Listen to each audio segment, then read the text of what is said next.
Sejam bem-vindos e bem-vindas ao nosso canal, estudando o Livro dos Espíritos com os comentários de Miramês.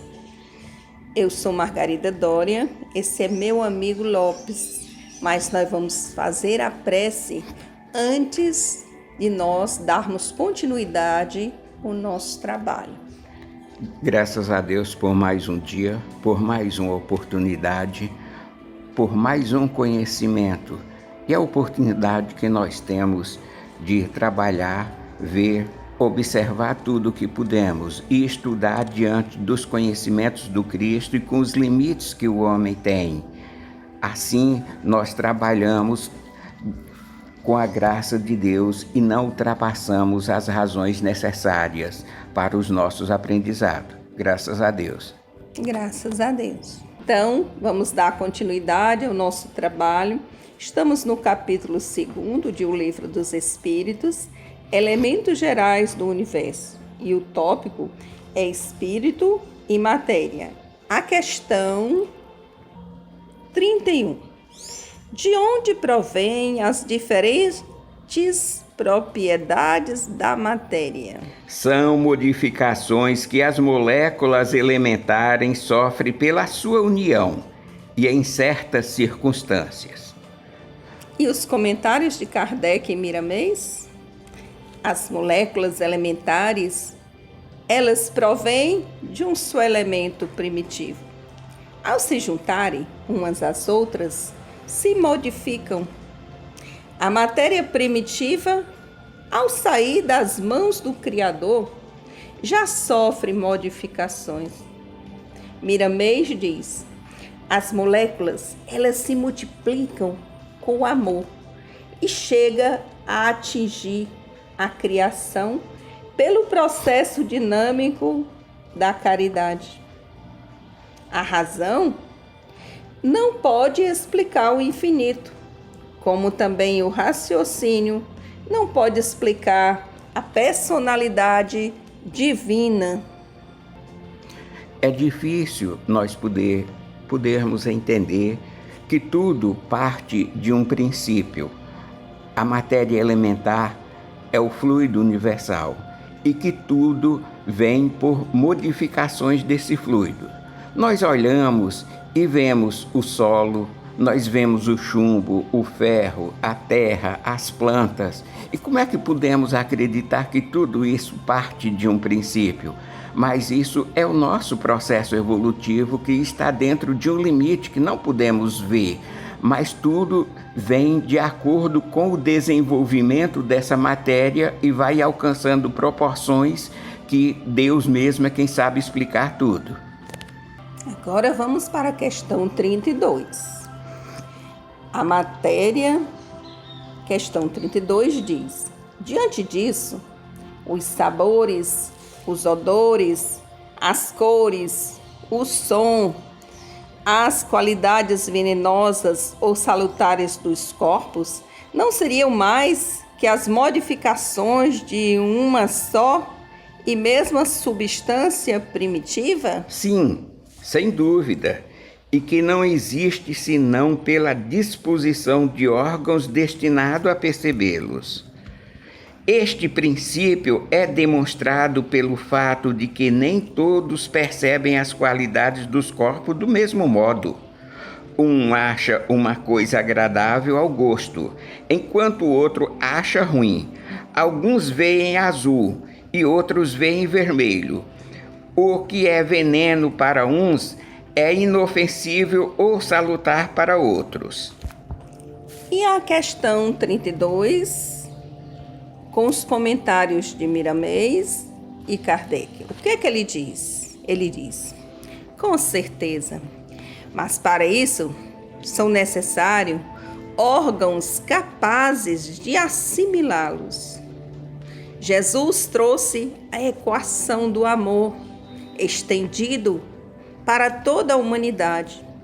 Tal proeza só acontece com os espíritos puros. Com esta lei, ninguém fica órfão de Deus. Ou seja, Jesus trouxe a lei de amor e amparou a todos nós, dizendo que Deus é Pai, justo e misericordioso.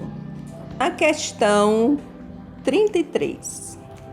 A mesma matéria elementar é suscetível de receber todas as modificações e de adquirir todas as propriedades? Sim, é isso. É o que deve entender quando dizemos que tudo está em tudo. O oxigênio, o hidrogênio, o azoto, o carbono e todos os corpos que catalogamos como simples não são mais que modificações de uma substância primitiva. Dada a impossibilidade até o presente em que estamos submetidos e remontarmos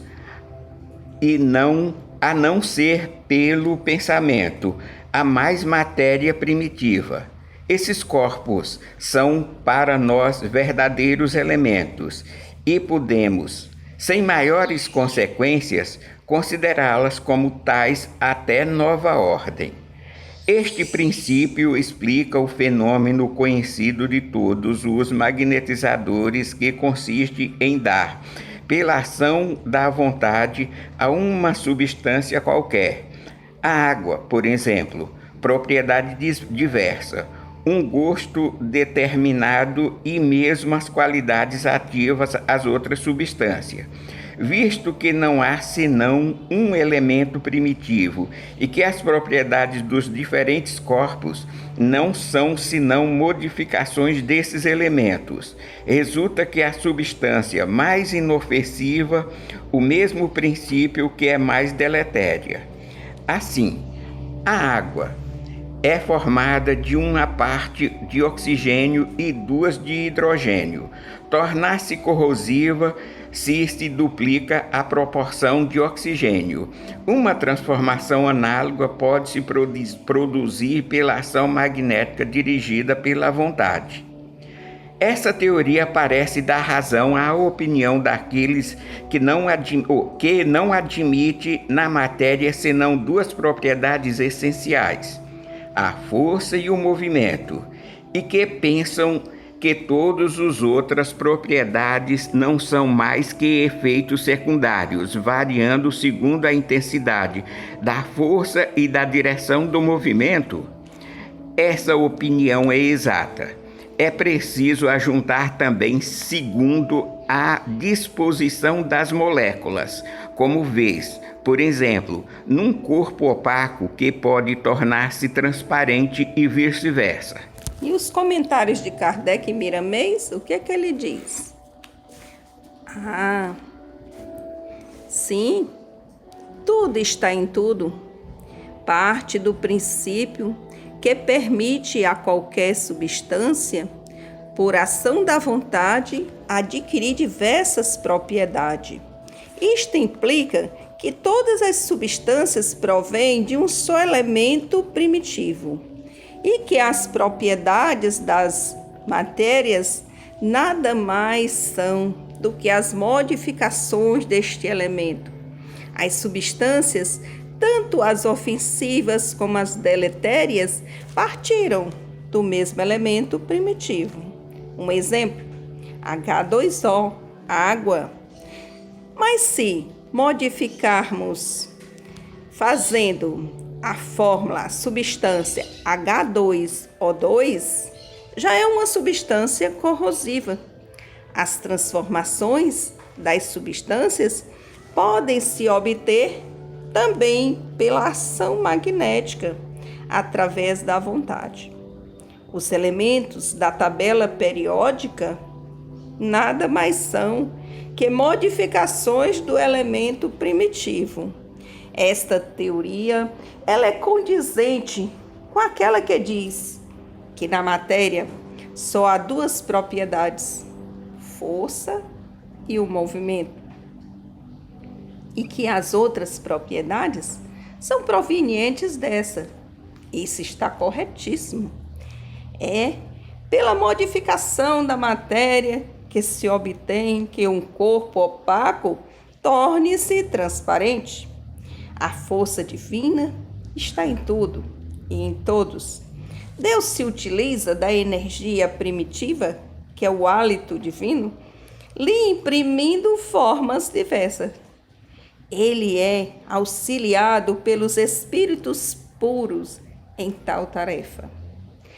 Esta energia que sustenta a vida, se quisermos obter mais conhecimento, siga Jesus, nosso guia, nosso modelo.